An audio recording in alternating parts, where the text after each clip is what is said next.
Donc j'en reviens à Édouard Castres maintenant. Que fait Édouard Castres pendant cette période? Dès le début de la guerre, en 1870, il s'est engagé comme ambulancier volontaire dans la Croix-Rouge.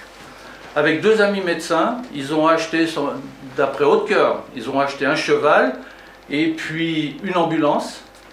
Et ils ont acheté quelques médicaments et ils suivent les troupes françaises. Et puis ils interviennent après les batailles eh bien, pour ramasser les blessés qui sont restés sur le carreau. À cette époque, on n'a pas tiré les conséquences de Solferino, où il y a eu beaucoup de morts, et c'est là que Dunant a pris conscience qu'il fallait faire quelque chose, qu'on ne pouvait pas laisser comme ça des soldats mourir après les combats. Castres est de Genève. Genève, c'est la création de la Société de secours aux blessés militaires. En 1863, c'est Henri Dunant, c'est Appia, etc. C'est le général Dufour. C'est le général Dufour. Donc, il est animé par les idéaux humanistes de Genève. Alors, il s'engage dans une ambulance qui suit l'armée française et il suit l'armée de l'Est. Et il est spectateur de tout ce que je viens de vous dire, de tout ce désastre et de toute cette décomposition de l'armée française. Et comme c'est un artiste, eh bien qu'est-ce qu'il fait? Il prend des notes, il fait des dessins, il fait des esquisses, etc. Et dans le panorama qu'il va ensuite peindre, eh bien il s'est représenté, et on le voit ici à côté de l'ambulance, et c'est lui qui a la casquette de la Croix-Rouge et le brassard de la Croix-Rouge. La guerre est finie. Édouard Castres regagne Paris. C'est un Paris complètement chahuté. Il y a eu la Commune, etc. Donc, il continue de peindre, mais c'est une peinture qui est directement inspirée par ce qu'il a vu. Donc, il peint des scènes militaires. Mais il ne peint jamais les batailles. Je n'ai pas vu un seul tableau d'Édouard Castres où on voit une bataille. Pas un seul. On voit des troupes en manœuvre, on voit des ambulances, on voit un certain nombre de choses, mais jamais de combat. Donc il est reconnu comme un peintre militaire. Et il l'est d'autant plus qu'il se présente au Salon de Paris. Vous savez, le Salon de Paris, c'est une manifestation culturelle importante et essentielle. Elle a été créée par Colbert en 1643, je crois. Et pour un artiste d'être primé au Salon de Paris, c'est vraiment tout à fait essentiel. Parce que ça lui ouvre les portes des marchés, notamment des commandes publiques, mais également, il est connu, il est renommé, et il peut vendre ses tableaux dans de meilleures conditions. Et Castres est admis, parce qu'il y a un jury qui examine les œuvres qu'on peut présenter au salon. C'est un jury qui est extrêmement sévère. En 1863, 5000 œuvres présentées, 3000 retenues. Le Salon des refusés, après, qui s'est créé. Édouard Monet, par exemple, le déjeuner sur l'herbe, refusé. Par contre, Castres est admis à présenter cette œuvre que vous avez ici. C'est une ambulance internationale par un temps de neige, et il est primé dès la première présentation de cette œuvre au Salon de Paris. Donc on va vous lire ce qu'a écrit un critique d'art à l'époque, M. Claretie, sur cette œuvre de Castres. Jules Claretie, critique dramatique et historien, écrit en 1874 que le petit tableau que M. Édouard Castres appelle une ambulance internationale par un temps de neige est une des toiles les plus réussies du salon de 1872.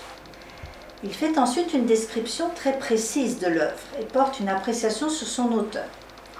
Sur un terrain couvert de neige épaisse, des voitures d'ambulance s'avancent lentement, portant leur cargaison de blessés. Un ambulancier, à la tête du convoi, une carte à la main, interroge à la fois l'horizon pour retrouver sa route et pour y découvrir quelques blessés nouveaux. Un cheval blanc, admirablement peint, traîne en soufflant la voiture, où sur la paille sont assis côte à côte des soldats français et un soldat prussien. Un tas de gourdes, de bidons, d'équipements militaires apparaît sous la bâche de la voiture.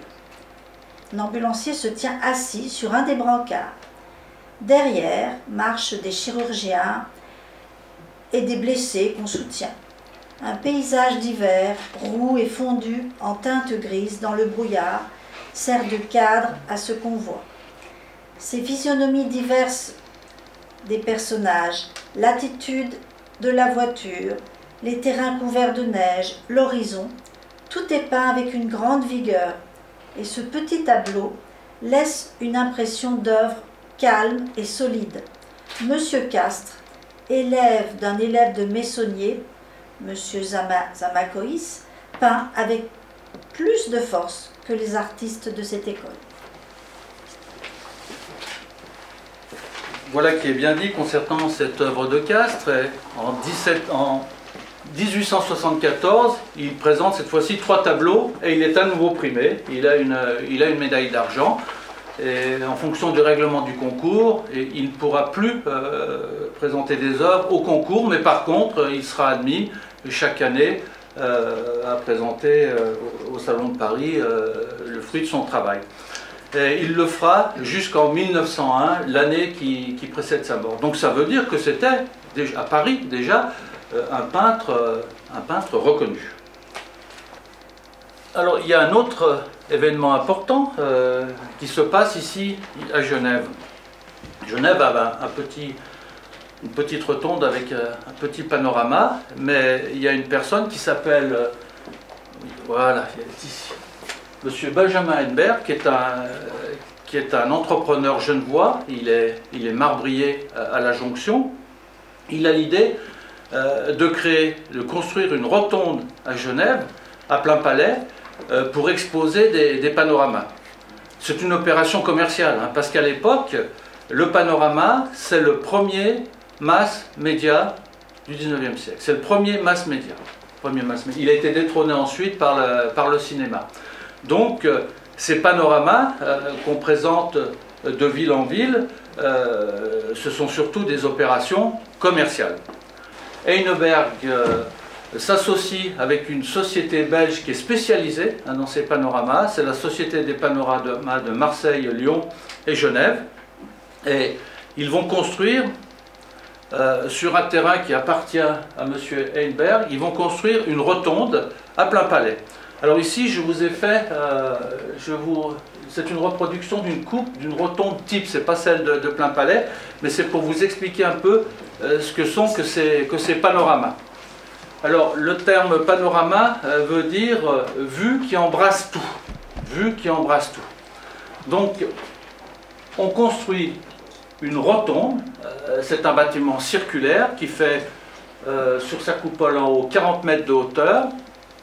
On construit donc ce bâtiment circulaire de manière à accrocher au mur à 360 degrés une toile qui représente soit un paysage, une scène religieuse ou des scènes militaires. C'est les 3 thèmes qui sont généralement retenus.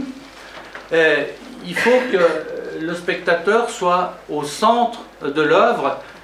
Et pour ce faire, on organise tout un parcours. Donc on entre dans la rotonde par une porte et puis ensuite on accède à une plateforme centrale avec un escalier dans l'obscurité, de manière à ce que lorsqu'on arrive sur cette plateforme centrale que vous avez là, on découvre ce panorama à 360 degrés. Et pour donner l'illusion du vrai, on aménage ce qu'on appelle un faux terrain entre la toile et puis l'estrade centrale. Un faux terrain, comme ça vous avez vraiment l'impression d'être soit au milieu d'un paysage ou dans une bataille. Donc à Genève, non, je vais vous donner encore un petit commentaire sur ces panoramas. C'est très compliqué de peindre un panorama puisque en physique, quand vous faites une toile qui fait 14 mètres de haut sur 110 mètres de long et que vous la présentez sur une armature circulaire, vous avez une déformation qui se fait. Donc vous avez une hyperbole et la toile est déformée sur le centre, ce qui fait que le peintre panoramiste doit en tenir compte pour pas qu'il ait une vision également déformée de ce qu'il veut représenter. Et puis, la difficulté aussi, c'est le gigantisme de l'œuvre. Hein. Imaginez-vous, 14 mètres de hauteur, c'est un immeuble de 4 étages, 4-5 étages, à peu près. Hein.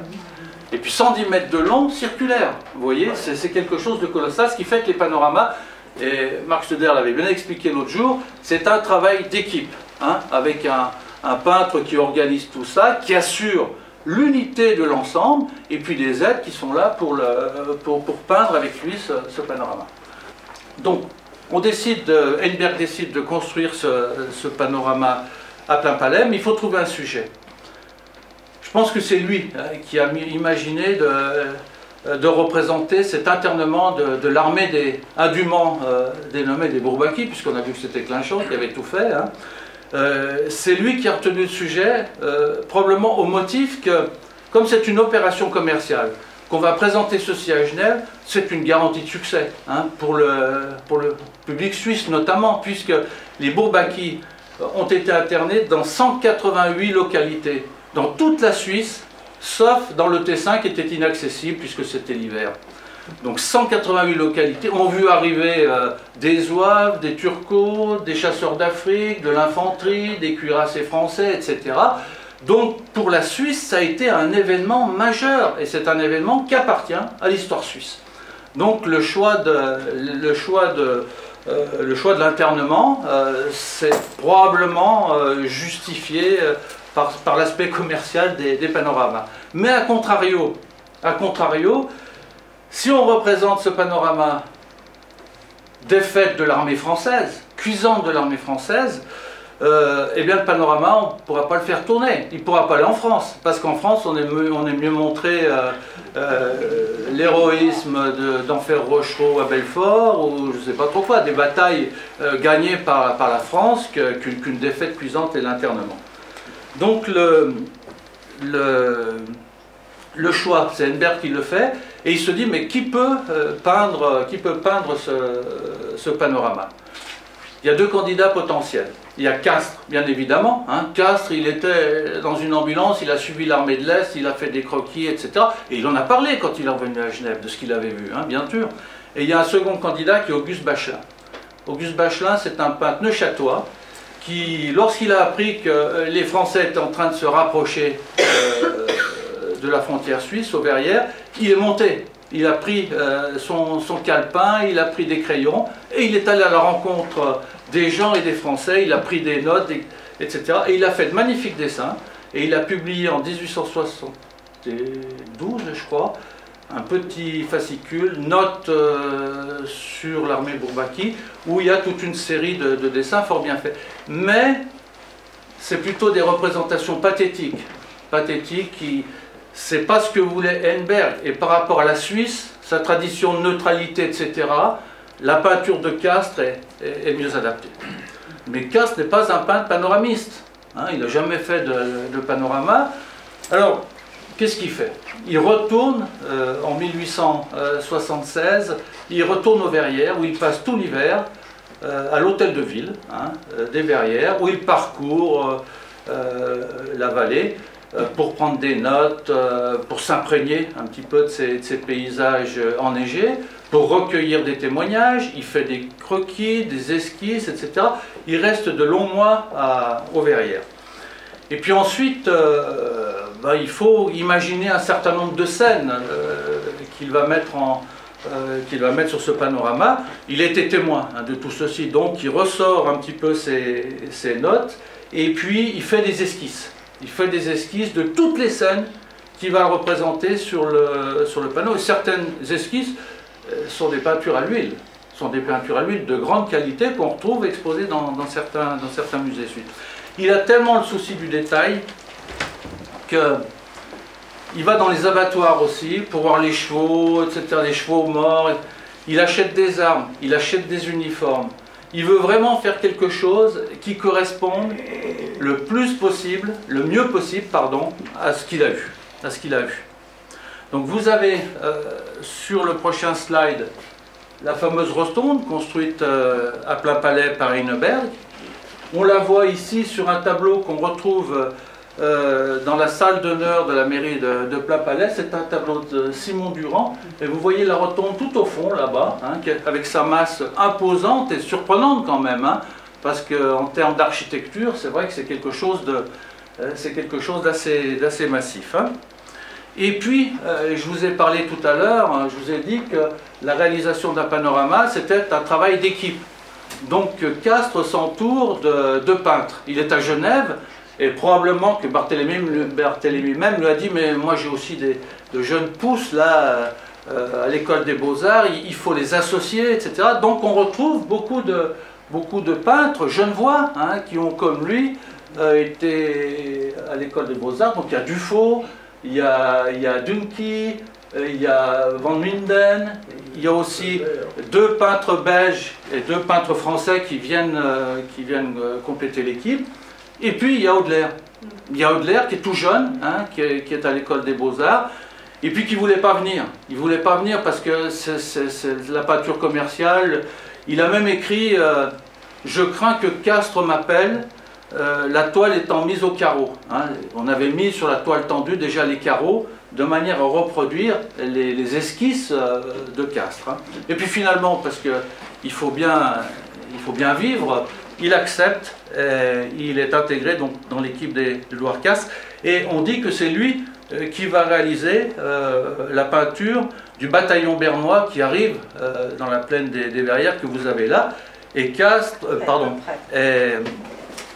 Audelaire, voilà il est là, pardon, et Audelaire c'est également représenté sur le panorama, vous le voyez ici, là, hein, c'est le second avec sa barbe là. Ce panorama a été fait en un temps record, en 5 mois, il est réalisé. C'est la conséquence de tout ce travail préparatoire d'Édouard Castres. Hein. Je vous ai dit tout à l'heure, Édouard Castres a été choisi en 1876 et le panorama sera inauguré avec succès au mois de septembre 1881. Grand succès, bien évidemment, et il restera à Genève, exposé jusqu'en 1889. Hein. Donc ici, je vous ai mis le petit fascicule publicitaire qu'on distribuait aux gens qui visitaient le panorama. Alors, en 1889, on va remplacer ce panorama des Bourbaki par un autre panorama d'un peintre français. C'est le siège de Belfort. C'est le siège de Belfort. Heineberg, qui a acheté la peinture à la société belge, ne sait plus que faire de ce panorama. Et finalement, il a une opportunité à Lucerne, puisque, comme à Genève, il y avait eu des initiatives pour construire une rotonde et présenter des panoramas, et notamment, on voulait présenter le panorama de la victoire de Sampar, vous savez, les confédérés, Wilkenried, etc. On voulait présenter un panorama pour le 500e anniversaire de la bataille.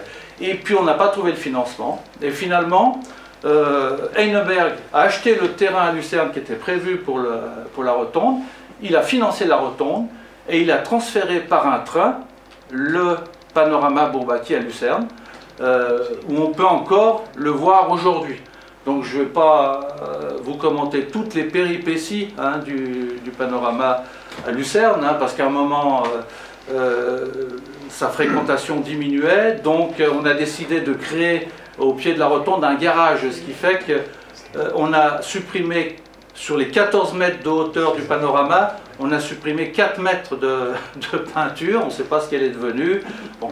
Finalement, à la fin du XXe siècle, dans les années 95-99, il y a eu une votation à Lucerne, et la ville de Lucerne a décidé de dégager des crédits pour rénover totalement le panorama qu'on peut voir aujourd'hui et qui est vraiment magnifique. Alors, si la guerre de 1870 a été un événement important, le second événement important dans la vie de Castres, c'est son mariage. Il s'est marié en 1877 avec une personne qui habitait à Étrembières. À Étrembières, Elle était veuve d'un négociant qui s'appelait Monsieur Benoît. Cette personne, Eugénie, était originaire du Grand Saconnet.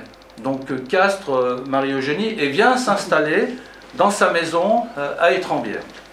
Alors quand j'ai effectué des recherches sur Castres, je ne savais pas où était sa maison. Et j'avais demandé à quelques anciens de la commune, ils m'ont dit « Ah ben Castres, il est enterré au cimetière d'Étrembières, mais on ne sait pas où il a habité. » Alors, on a regardé un petit peu au niveau des recensements, on savait qu'il était mort en 1902, et dans son avis mortuaire, il était indiqué que Castres était mort à Étrembières, commune d'Annemasse.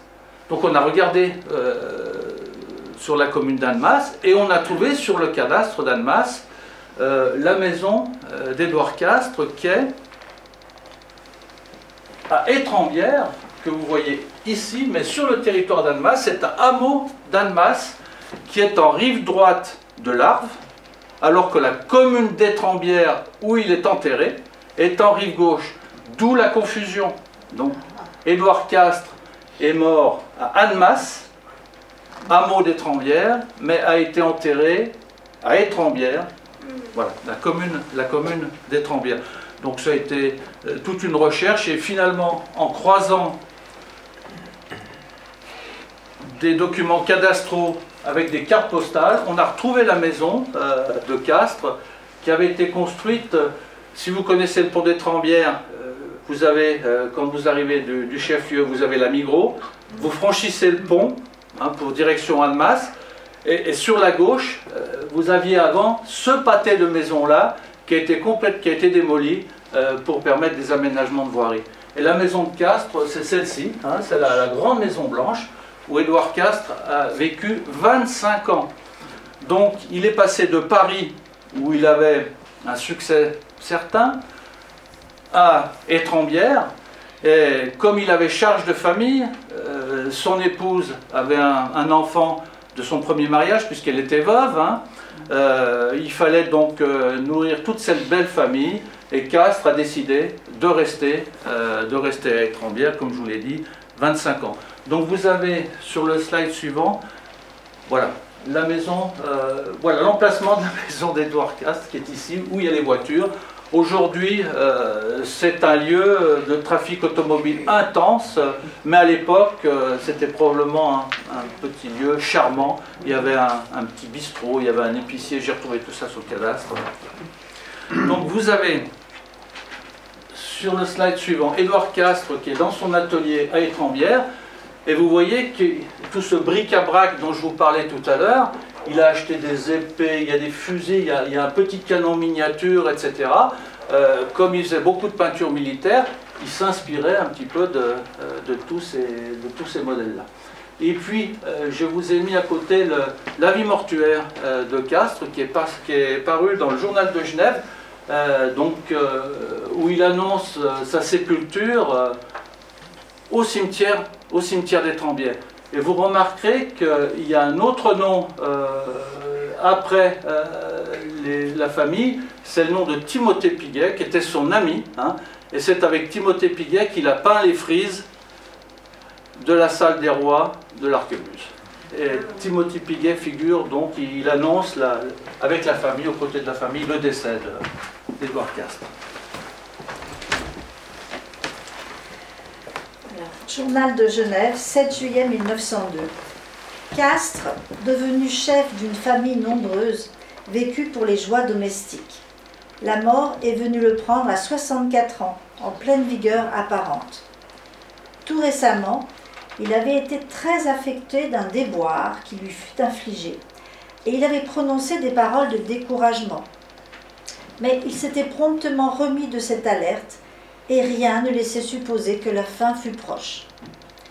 Le pinceau lui tomba des doigts, à l'heure même où l'artiste ébauchait une toile entreprise dans le bonheur, le portrait d'une jeune maman avec un bébé sur les genoux, sa fille et son petit-fils. C'est une ébauche toute claire et toute fraîche. On eût dit que l'artiste alla renouveler sa manière, se rajeunir. Mais le destin ne l'a pas voulu. C'est dans ce cimetière de village, près du vieux manoir d'Étrembières, et de cette chapelle qu'il aimait à peindre, qu'Édouard Castres repose maintenant. C'est là que l'a conduit l'autre jour un long cortège d'amis, d'artistes et de paysans. Il repose en terre catholique, à l'ombre de ces murs derrière lesquels on jurait, il y a 300 ans, d'exterminer le Huguenot. Et sa fosse est creusée à côté de celle où reposent ses amis villageois, dont il ne partagea point la confession, mais dont il sut gagner les cœurs. C'est une vie d'artiste laborieuse et digne qui vient de se terminer. Elle est un bon exemple aussi de la tolérance en vertu de laquelle ce Genevois, né au quartier de Saint-Gervais, peut dormir son dernier sommeil au lieu qu'il avait choisi. Ça, c'est l'une des dernières réalisations importantes d'Édouard Castres. Ce sont les frises de la salle des rois de l'Arquebuse. Je vous ai parlé tout à l'heure d'un florilège des œuvres d'Édouard Castres. Vous avez ici la peinture militaire. Donc on voit des manœuvres de l'armée suisse, un hussard dans la neige, et puis des chasseurs alpins probablement en manœuvre. Et puis vous voyez, il y a toujours, souvent un petit trait d'humour dans les tableaux d'Édouard Castres. Et vous voyez ici le regard des chasseurs alpins par rapport à cette belle savoyarde qui est ici, vous voyez. Et c'est la même chose ici, vous voyez, avec la petite savoyarde. Alors, Édouard Castres aussi, vous savez qu'il y a eu une mode à un moment de la peinture orientaliste et du japonisme. Donc, il est allé, pour raison de santé, au cœur nous le dit, on ne sait pas qui est à l'origine de ces problèmes de santé, il est allé en Égypte. Donc il a fait beaucoup de portraits, quelques paysages en Égypte, et puis il a fait aussi des tableaux sur des scènes de genre au Japon. Mais il n'est jamais allé au Japon, contrairement à ce qu'a écrit Hautecoeur. Ça a été prouvé à la suite de recherches faites par un éminent professeur japonais. Des scènes de genre ici. Alors vous avez un tableau que vous pouvez voir aujourd'hui à la Fondation Jeanne Alda, puisqu'il est exposé dans les chefs-d'œuvre suisses appartenant à Christophe Blocher. Donc c'est ce tableau-là, celui-ci. Là vous avez des militaires dans l'ancienne, le café qui est dans l'ancienne Douaine-Sarde au pont des Trembières, et puis quelques scènes de genre. Des paysages d'Étrembières, elle est très attachée à Étrembières, qui ne ressemble en rien à ce que c'est devenu aujourd'hui. Aujourd'hui, il y a des voitures partout, c'est un carrefour autoroutier, c'est assez compliqué de vivre à Étrembières. Bon, donc là, vous reconnaissez des paysages d'Étrembières, surtout le pont, vous savez, en bas. Et puis là, un style de peinture quand même un peu surprenant de la part de Castres, qu'on n'a pas l'habitude de voir. En bas, à droite. En haut, c'est le petit chemin qui mène à la chapelle, où il est enterré. Toujours dans le coin Étrembières, vous avez les marais de Gaillard, en haut. Et puis, une magnifique toile, je trouve que c'est une de ses plus belles, à mon avis. C'est un braconnier qui est arrêté par un gendarme devant le pont d'Étrembières, et on voit dans le fond la maison d'Édouard Castres. On la voit.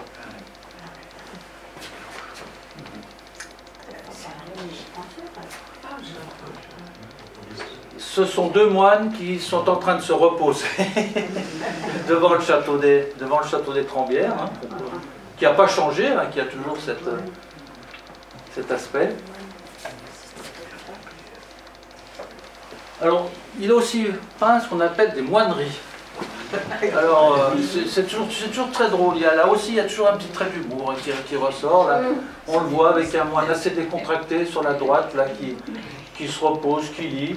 Et puis, un moine interrogatif devant une petite statuette qu'il est en train de peindre. Voilà pour ces quelques œuvres de Castres. Si vous voulez en savoir un petit peu plus, allez sur les pas d'Édouard Castres, vous pouvez aller à Étrembières, bien entendu, au cimetière. Vous trouverez sa tombe qui a été rénovée, on a une photo ici, et puis une plaque qui a été posée sur le mur de la chapelle à l'extérieur, et qui rappelle qu'Édouard Castres, c'était le premier peintre de la Croix-Rouge internationale et qu'il est l'auteur du panorama Bourbaki. Alors cette plaque a été posée par une association genevoise qui est aujourd'hui l'association Henri Dunant, puisqu'elle a fusionné depuis lors avec l'association Henri Dunant. C'est l'association Genève Humanitaire. Alors, sur les pas d'Édouard Castres à Genève, bien entendu, la salle des rois de l'hôtel de l'Arquebuse et de la navigation, magnifique. Hein. Alors, il y a la frise, mais il y a également un tableau. Il y a un tableau d'Édouard Castres. Lutti, voilà. La revue de la milice genevoise, hein, sur la plaine de Plainpalais, que vous pouvez découvrir à la mairie de Plainpalais, dans le petit musée.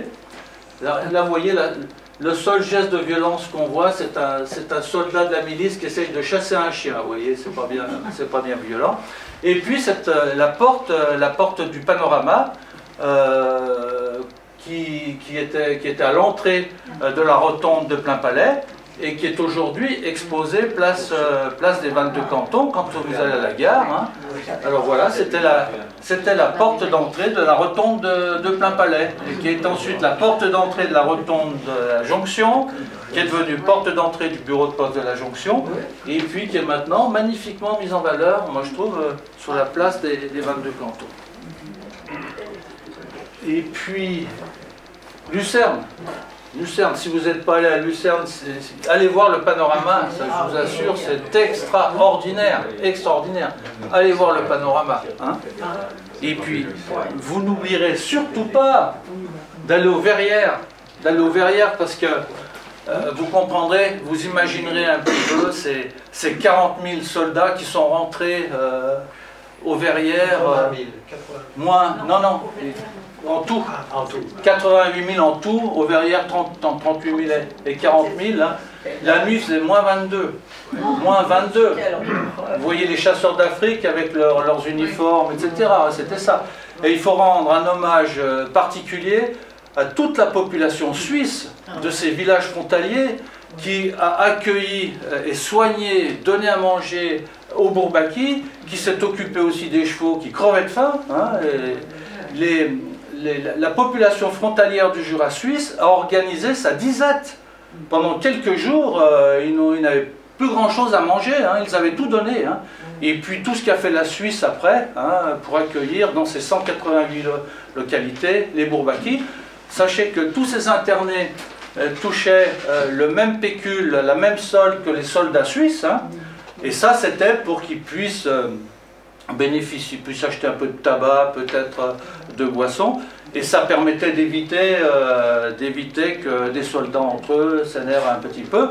Et c'était de bonne guerre, hein, puisque tout ceci a été remboursé par la France après. Hein. Mais il fallait y penser. Et il faut aussi souligner, parce qu'aujourd'hui, avec tous les moyens techniques qu'on a, ça paraît évident, mais d'accueillir 88 000 soldats dans des conditions sanitaires déplorables, en 3 jours, et puis ensuite de les répartir sur 188 localités en Suisse, eh bien je peux vous dire que ça a été un exercice probablement extrêmement difficile. Et quelques semaines après, mi-mars 1871, on a organisé le retour de ces internés. Donc la Suisse a organisé les choses de manière magistrale. Et il faut aussi rendre un hommage au général Herzog, qui est un peu méprisé en Suisse. Hein. Mais Herzog, il a préservé quand même la neutralité suisse. Hein. Et puis il a accueilli avec les moyens qu'il avait, avec les autorités cantonales et puis avec les autorités fédérales, il a accueilli tous ces Bourbaki qui ont gardé un excellent souvenir de l'accueil qui leur a été réservé par la population suisse. Il y a des correspondances hein, qui le prouvent. Et puis je citerai aussi, il y a une fresque à la Cluse et Mijoux qui a été réalisée par Benjamin Locatelli, hein, qui est aussi à voir, avec le monument des Bourbaki qui est sur la route de Pontarlier. Et puis vous avez le fort de Joux aussi qui a joué un rôle essentiel pour protéger la retraite. Hein. Voilà, j'étais trop long. Hein. Mais vous voyez, Édouard Castres vous a envoyé un petit message quand même d'étrandière. C'était le 23 novembre 1899, il est mort en 1902, et il écrivait « Souvenir affectueux de votre ami Édouard Cast ». C'est une petite carte postale gravée en bois que j'ai retrouvée. Hein, et il l'a envoyée probablement à une de ses amies d'enfance. Vous voyez, puisque c'est le... ça c'est le recto de la carte postale. Voilà. J'en ai terminé. Si vous avez...